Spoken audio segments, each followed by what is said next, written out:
వర్షాలు, అకాల వర్షాలు, అదేవిధంగా వరదలు, అన్నింటికి మించి అకాలంగా వచ్చినటువంటి వరదలు, వీటి మూలంగా నష్టపోయినటువంటి ప్రాణ నష్టం జరిగినటువంటి ప్రజానీకానికి మా ప్రగాఢ సానుభూతి. అదేవిధంగా సర్వస్వం కోల్పోయి ఇక్కట్లలో ఉండేటువంటి ప్రజలకు మనోధైర్యాన్ని ఇస్తూ ఎక్కడికక్కడ వాళ్ళకు సహాయక చర్యలు ముమ్మరంగా చేపట్టాలని ప్రభుత్వమే కాక బీఆర్ఎస్ శ్రేణులు కూడా ఎక్కడికక్కడ తమకు చేతనయ్యేటువంటి రీతిలో ప్రజలకు బాసటగా ఉండి సాంత్వనపరచాలని చెప్పి కోరుకుంటా ఉన్నాం. ఇదివరకే పార్టీ అధినేత కేసీఆర్ గారి యొక్క సూచనల మేరకు ఆయా వరద ప్రాంతాల్లో అక్కడ ప్రజలతో ఉండి వాళ్ళ కష్టాల్లో భాగం పంచుకుంటున్నటువంటి బీఆర్ఎస్ శ్రేణులు నిమగ్నమై ఉన్నారు. విపత్తులు అనేవి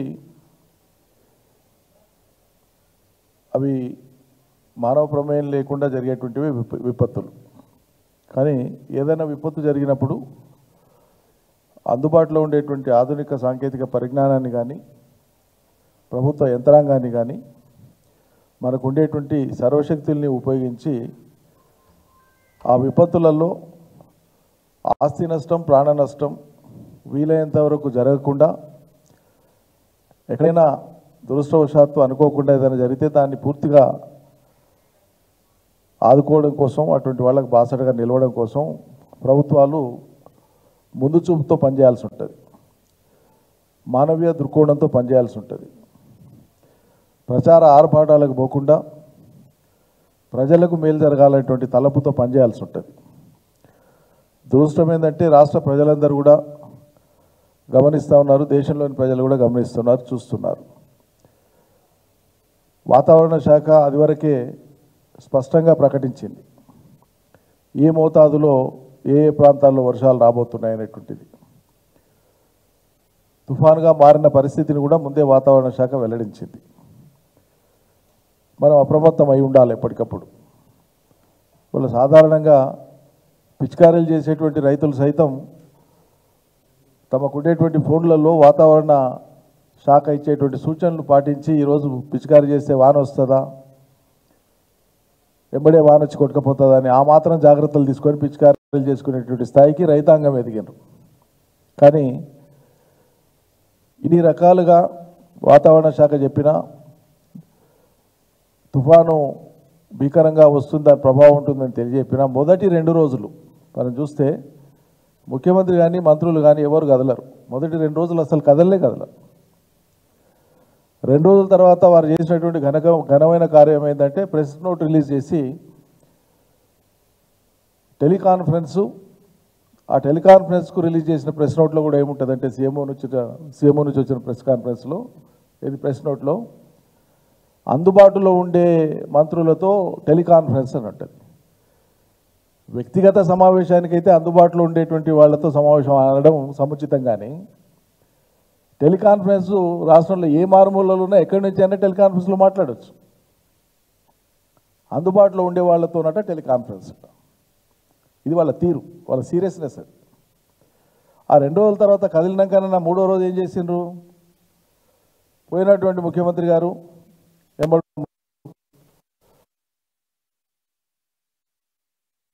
కేసీఆర్ని తిట్టడానికే ఆ 3వ రోజు వాళ్ళు వాడుకుంటారు. ఇంకా దారుణం ఏంటంటే పోయినప్పుడు అధికారులు వెంబడి ఉంటారు, సమీక్షిస్తారు, సమీక్ష సమావేశాలు పెట్టుకున్నారు, బాగుంది. దిశానిర్దేశం చేసి ఏం చేయాలి, ఏం జరుగుతుంది, ఏం సహాయం అందించాలి దాని మీద మాట్లాడతారా? అధికారులను పక్కన పెట్టుకొని సమీక్షా సమావేశం నిర్వహించుకుంటా వరదల కోసం పోయి, వరద సహాయం చేయడానికి పోయి, ప్రజలకు సాంత్వన పలకడానికి పోయి, ప్రజలకు మనోధైర్యం ఇవ్వడానికి పోయి, సహాయం చేయడానికి పోయి, అధికారుల ముందల విపక్ష పార్టీ నేతను గతంలో అధికారం చేసినటువంటి ప్రభుత్వాన్ని, కేసీఆర్ గారిని, గత ప్రభుత్వాన్ని నిందలు వేసి తిట్టుకుంటూ కూర్చుంటారు. ఏంది మీ సంస్కారం? ఇంత దౌర్భాగ్య పరిస్థితి నాకు అర్థం కాదు. ఎంత దుష్ట సాంప్రదాయం ఇది. నీ రాజకీయాలు ఉంటే, నీ విమర్శలు ఉంటే, ఈ సహాయక చర్యలు పూర్తయినాక చివరిలో ఒక సమీక్ష పెట్టుకొని మీరు ఏం గొప్ప చేసిండ్రు, గతంలో ఏం పొరపాట్లు జరిగినాయి, వాళ్ళు జరిగితే అది ఎత్తి చూపి ప్రజల్ని కన్విన్స్ చేయాలి. ఇగో గతంలో వాళ్ళు అట్లా చేయలేకపోయినా ఇక చూడు మేము ఎంత గొప్పగా చేసినామని చెప్పాలి. ఈ చెప్పనికే చేతగాక హెలికాప్టర్ లేదని ఒక మంత్రి ఏడుస్తాడు, సమయానికి రాలేదని డ్రామాలా ఇవి? మిమ్మల్ని పాలన చేయమని సమర్థవంతంగా ప్రజలకు న్యాయం చేయమని ప్రజలు ఎన్నుకుంటే ఏడవనికి నువ్వే కావాలనా? ఏటికా ఏడుపులు? జనం ఏడ్చి చేస్తున్నారు మీ పాలనలా. మీరు ఇచ్చిన ఒక గ్యారంటీ అమలు కాక జనం ఏడ్చి చేస్తున్నారు. రైతులు ఏడుస్తుండ్రు, నిరుద్యోగులు ఏడుస్తుండ్రు, యువత ఏడుస్తుంది, మహిళలు ఏడుస్తుండ్రు, సంక్షేమం ఉందని ప్రజలు ఏడుస్తుండ్రు. ఆఖరికి వరద బాధితులందరూ కూడా ఏడుపులు హాహాకారాలతో పాటు వరద బాధిత ప్రాంతాల్లో ప్రజల యొక్క ఆవేదనను వింటే, అది చూస్తే, వాళ్ళు వాడే భాష చూస్తే మీరు సమర్థించమది. కానీ వాళ్ళ ఆక్రందనలోకి వచ్చేటువంటి ఆ భాష అదంతా చూస్తేనంటే ఆ జిల్లాలో ఉండేటువంటి 3 మంత్రులు ఘోరంగా విఫలమైందని చెప్పి ప్రజలు మాట్లాడుకుంటున్నారు. నేననే మాట కాదు ఇది, ఆ జిల్లాకు సంబంధించినటువంటి ప్రజలు అంటున్నారు. ముఖ్యమంత్రి గారు చాలా గొప్పగా చెప్తున్నారు, తిట్టినా చేసినా ప్రజలు మా వాళ్ళే, మాకే ఓట్లేసి మా ప్రభుత్వాన్ని గెలిపించినారు. కానీ వాళ్ళు ఏం తిడుతున్నారో, నవరంధ్రాలలో ఏమేం పోస్తున్నారో ఒకసారి చూసుకోండి ముఖ్యమంత్రి గారు, మీరు మీ మంత్రులు. వాళ్ళు వాడే భాష ఏంది, వాళ్ళ ఆక్రందన ఏంది, వాళ్ళ మనోభావాలు ఏంది. ఖమ్మం జిల్లా ప్రజలు వరద బాధిత బారిన పడేటువంటి ప్రజల యొక్క ఆర్తనాదాలు వినండి, ఒకసారి అర్థమవుతుంది. మీకు ముందు చూపు లేదు, ప్రజల్ని కాపాడాలనేటువంటి ఒక మానసిక దృఢచిత్తం లేదు. ముందు చూపు ఉంటే ముందు పోయి ఉరుకులాడుకుంటూ పోయి తర్వాత ప్రధానమంత్రి రమ్మని అడుగుతారు ఎవరైనా. పరిస్థితిని చూసి బేరీజు వేసి ఈ నష్టం ఉంది మీరు రాండి అని విన్నవిస్తారు. ఈయన ఈ నుంచి కదలకుండానే ప్రధానమంత్రి గారు రావాలని కోరుతారు. ఇదేం విచిత్రం నాకు అర్థం కాదు. సరే ఆయన వస్తారా రారా, ఆయన కోరితే అది వేరే సంగతి, సాయం చేస్తారా లేదా వేరే సంగతి, అది ఇంకో సబ్జెక్టు. వీళ్ళ వైఖరి ఎట్లా ఉందని చెప్పడానికి ప్రభుత్వం నుంచి ఏ కదలిక లేదు. ఆహాకారాలు పెట్టినా, ఆర్తనాదాలు చేసినా, గగ్గోలు పెట్టినా, ఏడ్చినా ఎవడు కాపాడే రాత్రి లేడని చెప్పి ప్రజలు స్థైర్యం కోల్పోతున్నటువంటి తరుణంలో పాపం పరాయి రాష్ట్రం నుంచి బతుకు తెరువుకు వచ్చినటువంటి జేసీబీ ఆపరేటర్ సుభాన్ ఎక్కడి నుంచో తెలంగాణలో బతకనికి వచ్చినటువంటి ఒక రోజువారీ కూలి ధైర్యం చేసి పోతే నేను ఒకటి పోతా, వస్తే 10 మందితో తిరిగి వస్తామని ధైర్యం చేసి నిజమైనటువంటి హీరోగా నిలబడ్డాడు. 3 మంత్రులు జీరోలైనారు. ఇది నేను చెప్పే మాట కాదు, ఖమ్మం జిల్లా ప్రజలు చెప్తున్నారు. సిగ్గుపడాలి. మేము ఆరోపించడం కాదు కదా, ప్రజలంటున్న మాట మేము గుర్తు చేస్తున్నాం. ఇలా సుభాన్ హీరో అయిండు, ప్రజలు జేజేలు పలుకుతున్నారు. ఈ 3 మంత్రులు విఫలమైనారు. ఇక వాళ్ళు ప్రజలు వాడిన భాష నేను మళ్ళీ ఉచ్చరించలేను, సంస్కారం కాదు, అది పద్ధతి కాదు. ఆ 3 వల్ల ఏం కాదు, కనీసం సుభాన్ లాంటి వాడిని, ఇంకా మీ మంత్రివర్గం పూర్తి కాలేదు కదా, ఇంకో 5-6 మందిని చేర్చుకునేది ఉంది కదా మంత్రివర్గంలో. ఇప్పట్లో మీకు సాధ్యమవుతుందో కాదో తెలియదు. ఎప్పుడు చేర్చుకున్నా సుభాన్ లాంటి ఒక సామాన్యుని పెట్టుకోండి, కనీసం ధైర్య సాహసాలతో ప్రజల్ని కాపాడేటువంటి ఒకడు ఉంటాడు మంత్రివర్గంలో. ఇది ప్రజల కోరిక. ఇది ఎక్కడున్నారు, మీరు ఏం చేస్తున్నారు, అసలు టీం వర్క్ ఉందా మీకు? ఈ విషయమే కాదు, ఏ విషయంలోనైనా టీం వర్క్ ఉందా? మంత్రిమండలి ఏం నిర్ణయాలు చేస్తుంది, అమలు ఎట్లా జరుగుతుంది, ఏ మంత్రి ఏం మాట్లాడుతున్నారు, ముఖ్యమంత్రి ఏం మాట్లాడుతున్నారు, ఒకసారి పునశ్చరణ చేయండి, సమీక్ష చేయండి. వెనక్కి పోయి ఒక్క రుణమాఫీ మీద ఎన్ని ప్రకటనలు చేస్తుంది, ఎన్ని పరస్పర విరుద్ధమైన ప్రకటనలు చేస్తుంది. 15 డిసెంబర్ కల్లా అయ్యి తీరుతుంది, ఇంత పొడుగు మాట్లాడుతుంది. ఓకే, కాలేదు, చేయలేదు, వీలు కాలేదు, సాంకేతికంగా సాధ్యం కాలేదని ఉత్తమ్ కుమార్ రెడ్డి గారు 18,000 కోట్లు మేము మంజూరు చేసినాం, కానీ రైతులకు చేరింది కేవలం 7,500 కోట్లని బట్టి గారు ఇంకొక 12,000 కోట్లు ఇస్తే ప్రజలకు చేరుతాయని రెవెన్యూ మంత్రి పొంగులేటి శ్రీనివాసరెడ్డి గారు, మీ మంత్రులే కదా మాట్లాడింది. మీ ప్రభుత్వానికి ఒక దిశానిర్దేశం ఉందా? ఒక మాట ప్రజలకు చెప్పేటప్పుడు ఏం చెప్పాలి, ఎట్లా చెప్పాలి, ఏ మాట కట్టుబడి ఉండాలనేటువంటి నియమం ఉండదా? అంటే దీని వెనుక మనకు అర్థమయ్యేది ఏంటంటే, సరే కారణాంతరాలు ఏమైనా సరే అధికారంలోకి మీరు వచ్చింది, రానైతే వచ్చిండ్రు, కానీ ఆ ముఖ్యమంత్రి సీటు మీద కూర్చున్నటువంటి వ్యక్తి పట్ల మిగతా మంత్రులకు ఎవరు కూడా ఈయనేదో మా లీడరు మేము అంతా కూడా ఈయన చెప్పినట్లు వినాలనే భావన ఎవరికి ఉన్నట్లు కనిపిస్తలేదు. అది వాళ్ళ అంతర్గత వ్యవహారం. కానీ ప్రజలకు ఆపద వచ్చినప్పుడు కనిపిస్తున్నది ఏంది? మీది ఒక టీం వర్క్ లేదనేది కనిపిస్తూ ఉంది, స్పష్టంగా కనిపిస్తుంది. మీకే టీం వర్క్ లేకపోతే మీరు అధికార యంత్రాంగానికి ఏం దిశానిర్దేశం చేస్తారు? అధికారాన్ని పెట్టుకొని విపక్ష నేతల్ని తిట్టడానికి అధికారుల సమావేశం పెట్టుకునేది మీరు ఏం సంకేతం ఇస్తారు? మీరు ప్రజలకు ఏం దిశానిర్దేశం చేస్తారు?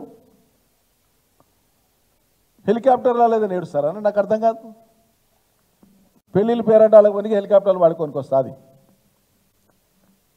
ఎన్నికలప్పుడు 5, 6, 4 ఎన్ని వీలైతే అన్ని హెలికాప్టర్లు వాడుకోనికి వస్తుంది. ఒక విపత్తు ముందస్తుగా ఓ శాస్త్రీయ పద్ధతిలో ఏ మోతాదులో వర్షం రాబోతుందో కూడా, అది వాయుగుండం తుఫానుగా మారి ఎంత ప్రమాదకరంగా వస్తుందో కూడా వాతావరణ శాఖ వెల్లడించినాక కూడా నష్టం జరిగినాక మీరు హెలికాప్టర్లు వెతుకుంటారా? ఇదేనా మీకున్న ముందు చూపు? ఇది మీ అసమర్థతకు తార్కాణం కాదా? ప్రభుత్వంగా మీరేం చేయాలో నాకు అది చేయమంటే కేసీఆర్ లేడు కనిపిస్తుంది. కేసీఆర్ వ్యక్తిగా కనిపించాడు, కేసీఆర్ ఒక వ్యవస్థగా కనిపిస్తాడు తెలంగాణ సమాజంలో. అది మీకు తెలియదు, అర్థం కాదు. ఇలా లక్షల మంది కేసీఆర్లు ఉన్నారు తెలంగాణ రాష్ట్రంలో, ఒక వ్యక్తి కాదు కేసీఆర్. ఎంతసేపు ఒక వ్యక్తిగా టార్గెట్ చేసి మాట్లాడి ఏదో చిన్నగా చేసేటువంటి ప్రయత్నాన్ని నువ్వు చేస్తే నీ చిన్న బుద్ధి బయటపడుతుంది తప్ప హుందాతనం కాదు అది. బీఆర్ఎస్ యాజ్ ఏ పార్టీ, ప్రతిపక్ష పార్టీ, బాధ్యత గల పార్టీగా మా వాళ్ళు పోయినారు, రంగంలో ఉన్నారు, చేయగలిగింది చేస్తున్నారు. ఒకరోజు పోయి రాలే, అక్కడ ఉన్న మా శ్రేణులు ఉన్నారు, మొత్తం ప్రజలతో ఉన్నారు. ప్రజలే మాట్లాడుతుండ్రు కదా, మా పువ్వాడ గారు భోజనం పంపించినారు, మా పువ్వాడ గారు ఇది పంపించినారు, బీఆర్ఎస్ నాయకులు ఇది పంపించారు, ప్రజలు చెప్తున్నారు. That is KCR. ప్రజలకు ఏం జరిగింది, ఏం జరగాలి, ఎక్కడ ప్రజలకు కనిపించేది కేసీఆర్. వాళ్ళు జరిగిన మేల్లో కనిపిస్తాడు. తెలంగాణ అభివృద్ధిలో కేసీఆర్ ఉంటాడు. నువ్వు ఏది తీసుకుంటే దాంట్లో కేసీఆర్ ఉంటాడు. ఒక విత్తనంలో కేసీఆర్ ఉంటాడు, ఒక పంటల కేసీఆర్ ఉంటాడు, ఒక నీళ్ళలో కేసీఆర్ ఉంటాడు, ఒక మంచినీళ్ళలో కేసీఆర్ ఉంటాడు. ఈ రాష్ట్రం భారతదేశంలో నంబర్ 1 స్థానానికి ఎదిగినటువంటి ఆ పునాదులలో కేసీఆర్ కనిపిస్తాడు, ఆ అభివృద్ధిలో కేసీఆర్ కనిపిస్తాడు. చిల్లర మల్లర మాటలతో ఏడున్నాడు, ఆడబడుకుండు, ఈడబడికి గిదా మాట్లాడేది. నువ్వు చేయాల్సిన పని ఏదో చేయమంటే చేయకుండా.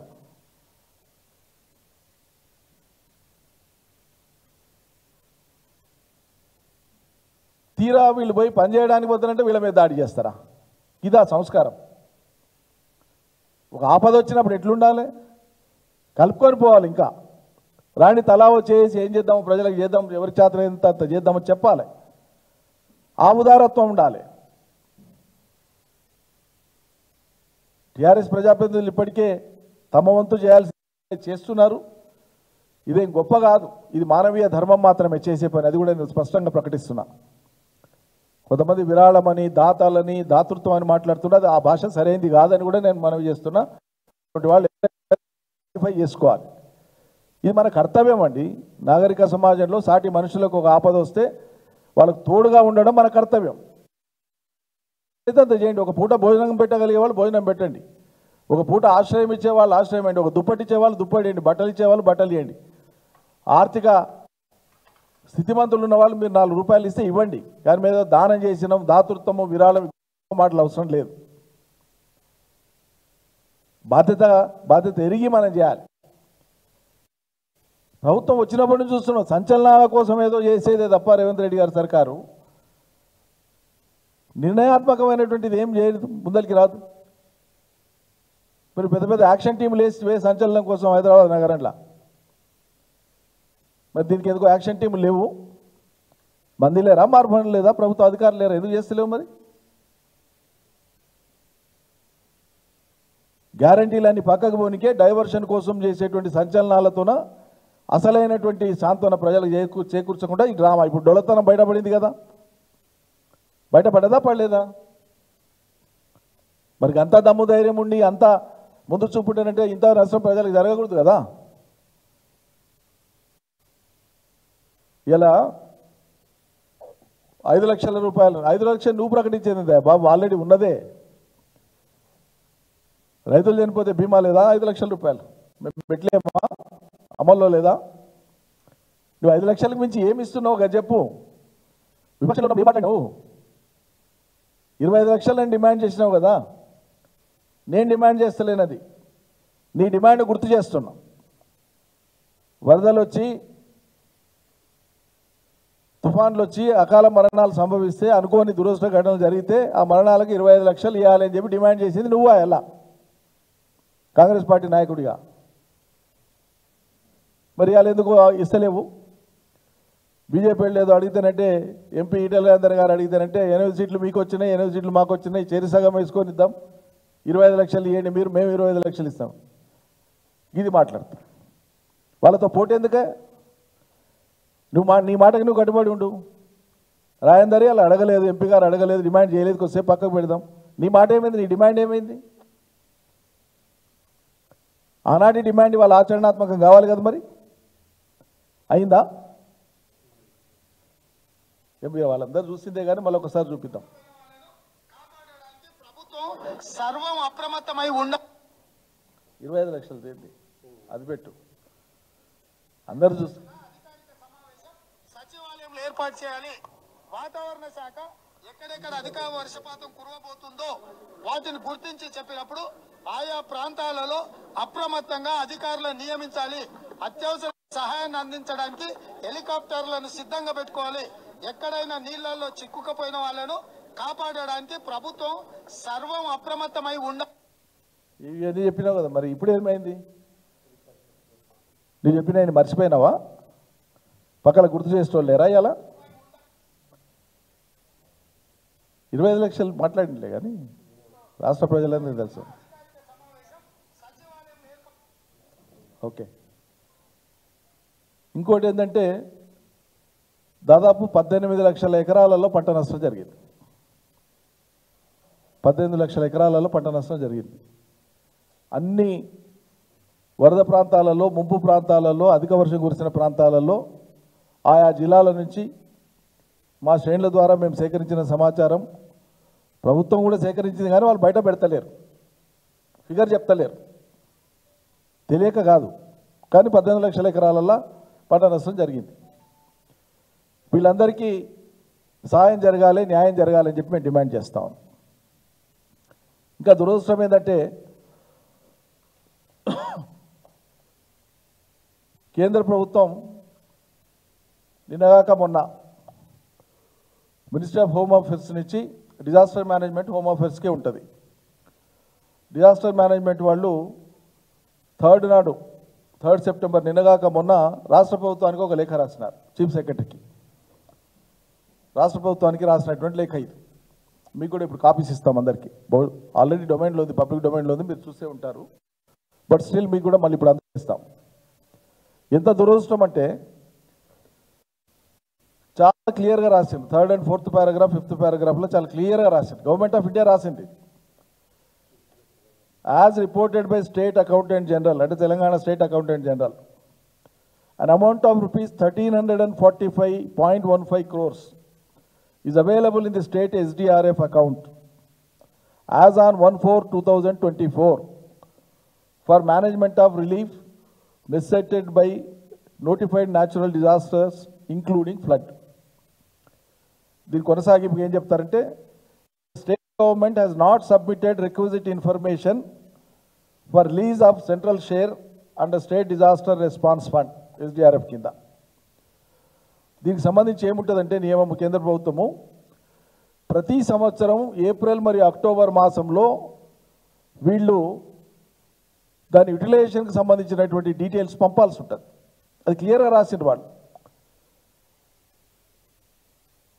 As per schemes of SDRF, the state government shall furnish a certificate to this ministry and Ministry of Finance Department of expenditure in the month of April and October every year, indicating that the amount received earlier has been credited to the SDRF account along with the state's share, accompanied by a statement giving the update expenditure and the balance amount available in the SDRF. దీంతో పాటు కొనసాగిపోయి ఇంకేం చెప్తారు? The state government has not made any request for release nor submitted information relating to crediting of earlier release funds. మరి ఏ రకమైన requisite information ఇవ్వలేదు చెప్తాంది గవర్నమెంట్ ఆఫ్ ఇండియా. ఫైనల్గా కంక్లూడింగ్ ప్యారాలో ఏం చెప్తారు? The state government of Telangana is therefore requested to furnish the requisite information oblique utilization certificate in the prescribed pro forma to the Ministry of Home Affairs Disaster Management. ఈ government రాసింది, government of India రాసింది. సరే అవే సరిపోతాయా లేదా అదనంగా మీరు అడగండి, సంతోషం, మేము కూడా డిమాండ్ చేస్తాం. కానీ మీరు రిక్వజిట్ ఇన్ఫర్మేషన్ ఇవ్వలేదు. గతంలో ఉన్నటువంటివి అక్టోబర్ రాలేదు, ఇంకా ఏప్రిల్లో మీరు పీరియాడికల్గా ఇవ్వాల్సినటువంటి డీటెయిల్సే గవర్నమెంట్ ఆఫ్ ఇండియాకి పంపలేదు. ఇవన్నీ ఏమి చేయకుండా గుడిగిడ కూర్చొని ఒక స్టేట్మెంట్ ఇచ్చి ప్రధానమంత్రి రావాలి, ఇది చేయాలి. ఏంది ఇది? అసలు మీరు ప్రభుత్వాన్ని నడుపుతున్నారా?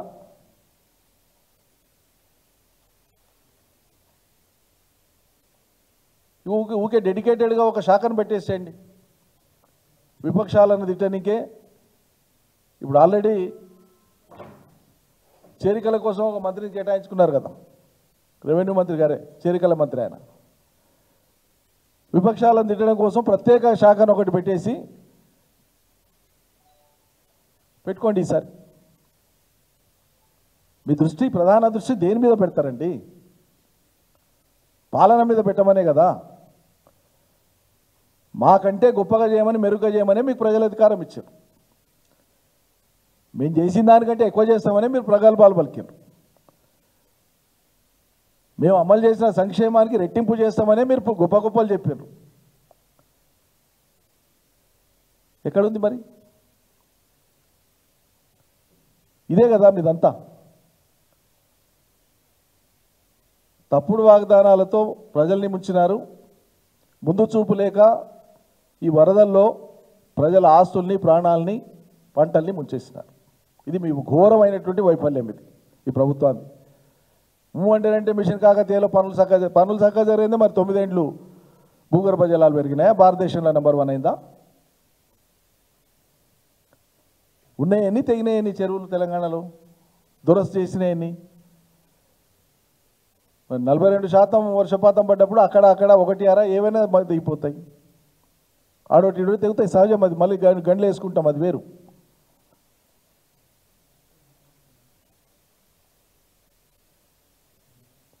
ఈ ముంపుకు కూడా ఏదో పోయిన సర్కారు కారణమైనట్లు మాట్లాడితే ఇంత తెలివి తక్కువ మాట్లాడతారు ఎవరా? ఈ తుఫాను కూడా మేమే కారణం అని చెప్పండి. మాట్లాడే మాటకు హద్దుపద్దు ఉండాలి. ఎంత ఎఫిషియెంట్గా, ఎంత యాక్టివ్గా ఎన్నికల ప్రచారం అండి, నాకు అర్థం కాదు. ఏం మాటలు ప్రజలు ఎంత అపహాస్యం చేసి మాట్లాడుతున్నారు, సిగ్గనిపించాలి కదా మీకు. మేమంటలేం, ప్రజలనే మాటని గుర్తు చేస్తున్నా. ఆ మహిళలు దుఃఖంతో, ఆక్రందనతో, వాళ్ళ భావోద్వేగాలని ఎంత విషాదంతో వెలబుస్తున్నారు వాళ్ళు. ఏటికొచ్చిండు ముఖ్యమంత్రి చేయి ఊపుకుంటపోతాడని ప్రజలు అంటున్నారు. సావుకు పెళ్లికి తేడా తెలియదా మీకు?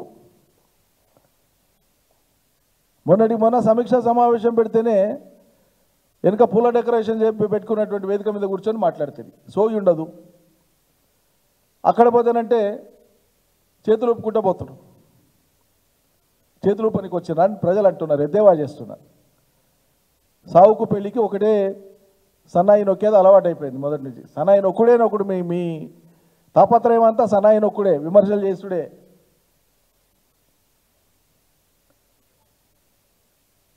వాన పడితే సహజంగా నీళ్ళు వస్తాయి. జనరల్గా అండర్ గ్రౌండ్ పంపింగ్ స్టేషన్స్ అంటేనే, లిఫ్ట్ ఇరిగేషన్స్ దగ్గర పంపింగ్ స్టేషన్స్ అంటేనే అండర్ గ్రౌండ్లో ఉంటాయి. 100 మీటర్లు, 200 మీటర్లు, ఆయా లెవెల్స్ను బట్టి. అంటే భూగర్భంలో ఉంటాయి. భూమి ఉపరితలంలో ఎక్కడ వరద వచ్చినా నీళ్ళు వచ్చే అవకాశం ఉంటుంది వాటిలోకి. అందుకోసమే ప్రొటెక్షన్ జాగ్రత్తలు, ముందు జాగ్రత్తలుగా నీళ్లు లోపలికి రాకుండా జాగ్రత్తలు వహిస్తాం. కాళేశ్వరం పంప్ హౌజులు, కాళేశ్వరం కట్టినప్పటి నుంచి పంప్ హౌజులు నడుస్తలేవా? నీళ్లు పోలేదు ఎందుకో మరి? సో ముందస్తుగా నీళ్లు రాకుండా ఉండడానికి ముందు చూపు ఉండాలి కదా. ఇప్పుడు పాలమూరు రంగారెడ్డి మీరు చూస్తున్నారు, ఒట్టెం అనేటువంటి పంప్ హౌస్లో మొత్తం నీట మునిగింది. ఫార్చునేట్లీ దానికి కరెంటు కనెక్షన్ ఇంకా ఇవ్వలేదు. అన్ని పనులు అయినాయి కానీ కనెక్షన్ ఇవ్వలేదు. కనెక్షన్ ఇచ్చి ఉంటే మళ్ళీ ఇప్పుడు మనకు రిపేర్కి చాలా టైం పట్టేది. ఇప్పుడు ఏజెన్సీ చేసుకోవాలి, పనంతా చేస్తారు. ప్రభుత్వం మీద భారం పడకపోవచ్చు, అది వేరు. కానీ ఎంత అజాగ్రత్త అది. పుణ్యాత్ములు నీటిపారుదల మంత్రి గారు ఇప్పటిదాకా పాలమూరు గారిని ఒకనాడు ఆయన పవిత్రమైన పాదం మోపలే, దూరదృష్టి కలిగినటువంటి ఆయన నయనాలతోన దాన్ని ఇంకా చూడాలి, మళ్ళీ ఎప్పుడు చూస్తాడో తెలియదు, దాని మీద దృష్టి లేదు వాళ్ళకి. పాలమూరు బిడ్డానికి ఉప చెప్పుకునే ముఖ్యమంత్రి రేవంత్ రెడ్డి గారు కూడా అసలు ఆ పాలమూరు రంగారెడ్డి స్కీమ్ ఎట్లుంటుందో 9 నెలల ముఖ్యమంత్రి ఇవాళ వరకు దాన్ని చూడలే. ఇది వాళ్ళకు ఉండేటువంటి తాపత్రయం. సీరియస్గా ఒక నెల 15 రోజులు 40-45 రోజులు పనిచేస్తే మిగిలి ఉన్న పనులు పూర్తయితే 4 రిజర్వాయర్లను నింపుకునేటువంటి అవకాశం ఉంది. గత 2 నెలలుగా 3 నెలలుగా మేము బొత్తుకొని చెప్తున్నాం, ఇక్కడే ప్రెస్ మీట్లో చెప్పినాం, జిల్లాలలో చెప్పినాం, అయ్యా జర్రంతా పనిచేస్తే ఒక 60 టీఎంసీలు 50 టీఎంసీల నీళ్లు ఇదే సీజన్కు నిలబెట్టుకోవచ్చు, మనం తాపత్రయపడండి, కొంచెం చూపండి అంటే ఎవరికి ఏం పట్టదు. నిన్న పోయిండు జిల్లా మంత్రి, మునిగినాక పోయిండు, ఇప్పటిదాకా పనులు పూర్తి చేయడానికి పోలే. ఇరిగేషన్ శాఖ మంత్రి ఒకనాడు బుద్ధి పుట్టదు. ముఖ్యమంత్రి గారు సరే సరే పేరుకు పాలమూరు బిడ్డ, దేనికి మరి?